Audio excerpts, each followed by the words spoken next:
It's been nearly 20 years since ProRes, which is a 10-bit codec, and RED RAW, which is a 16-bit codec, were released in 2007. Now, 12-bit RAW codecs are becoming a standard. In this video, we're going to talk about the differences between RED RAW's new 12-bit version, NRAW, which is also 12-bit, ProRes RAW, and Blackmagic RAW. We are only going to focus in this video on the image quality, file sizes, and what to expect out of different 12-bit RAW codecs. Let's start with the data elephant, which in this case is actually ProRes RAW, coming in at about 15 gigabytes of data per minute. Now, while ProRes RAW is a really large file, it will give you theoretically the most native support across systems, which is the entire point of it being ProRes.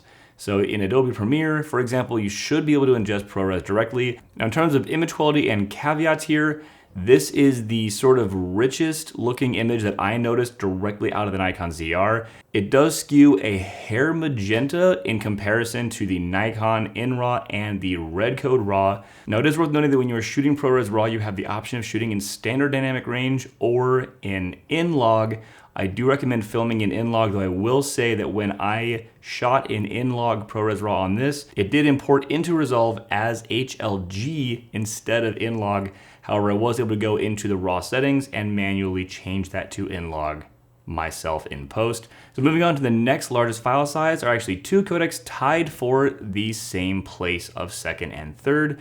This is the new RED RAW R3D-NE, which is a 12-bit version of RED RAW, as well as Nikon's NRAW in its high quality record setting. Now it's worth noting that the RED RAW and the Nikon ZR does not have multiple compression options the way that it does in other cameras. And for those of you who are used to working with RED, it should come as no surprise that this is going to be the most neutral, flattest version of a codec that is available in this camera. Now I did notice that the 12-bit RED RAW does do a pretty good job of punching up reds, oranges, and skin tones, but it's a little weak and washy on the blues. So this is a fine codec for getting a little bit of that skin tone separation against colored backgrounds, and we'll see how it performs in environments like green screens.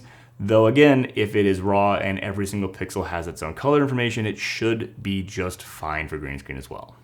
Now when it comes to NRAW HQ, that is the high quality version of the NRAW recording, it is the same data rate as RED RAW. However, it's going to come in a much brighter image, and it's going to be definitely a more yellowy or green leaning codec by default. Now I did notice this when clicking back and forth between the exact same settings applied. While the NRAW looks a lot like ProRes RAW, you can actually see a little bit of color shift in the midtones towards that kind of yellowier sort of bias on NRAW. And really this should come as no surprise because, as we said earlier, shooting in ProRes RAW, we were shooting with in-log, and of course when shooting in RAW, we're also filming in in-log. This allows us the most dynamic range, and it gives us a nice clear image of just how much data we're working with in the file. Now Bit RAW 3:1 comes in at about half of the data rate of ProRes RAW in the Nikon ZR. Now, when the lowest possible compression, highest quality version of the codec comes in that much under, this is what I'm talking about when it comes to codec efficiency. The reason I don't like ProRes HQ is because it takes the same data rate as Bit RAW 3:1, while Bit RAW has 4 times the color information and twice the color resolution of ProRes HQ. Now, given how impressive and super clean Bit RAW 3:1 is, I have no doubts that NRAW high quality as well as the new RED NE 12-bit version are going to perform beautifully with higher data rates, and given that they're very new codecs. Heck, I even expect ProRes RAW to do exceedingly well because, well, it's kind of the data hog here. If it has that much information, I should expect to have more than I need so that I can do the color work I want to do. So as a person who loves efficiency and anything that gives me the most power and quality to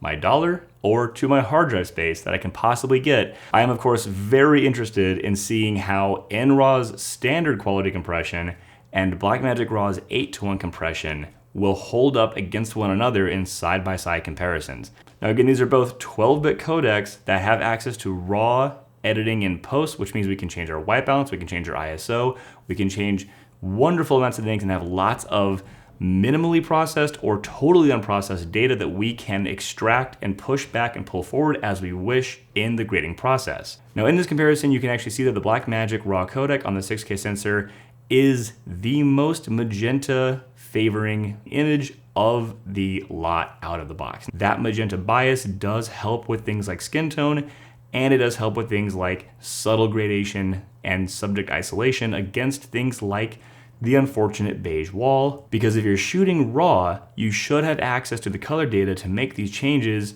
pretty much no matter what you're shooting on. There are some caveats because some sensors can't handle a certain dynamic range, and there are some caveats because some cameras' color science, of course, simply can't reproduce subtle gradation between different tones, as I point out in my RED RAW versus B RAW 12 and 16-bit video, which you should definitely go and check out. What is the big takeaway? Well, that really depends on what you're shooting and what your post workflow looks like. Well, if you're coming from the world of broadcast or ProRes in general, and you're working with software like Premiere on a Mac, you may want to actually consider ProRes RAW. If you're a huge fan of RED Code RAW and you want to move forward with innovation and try out the new 12-bit RED Code NE, or if you're a big Nikon fan and you want to give their RAW codec a shot, especially now that they have acquired RED, maybe NRAW's for you. Either way, NRAW HQ and their new RED Code NE, they are already natively supported within Blackmagic DaVinci Resolve. I was able to simply drag and drop them in directly. And if you're already working in Resolve, great, because you can just edit things natively and don't have to do so much transcoding. Personally, as a big fan of really clean compression, minimal hard drive space usage with maximum data you can get out of it, I think you guys will have a much better time if you familiarize yourself with the NRAW standard or the B RAW, especially 5 or 8:1 compression. I think that you'll find that you don't use too much hard drive space. It will literally take less than ProRes HQ and still give you access to 12-bit color and tons of flexibility in post. In the meantime, go ahead and give this video a like, comment, subscribe, share, all that good stuff. If you found this helpful, if you enjoyed this video, if you'd like to see me make more of this stuff, feel free to ask me any questions or correct me on something you believe that I got wrong here. I'll catch you guys in the next one. Thanks again for watching.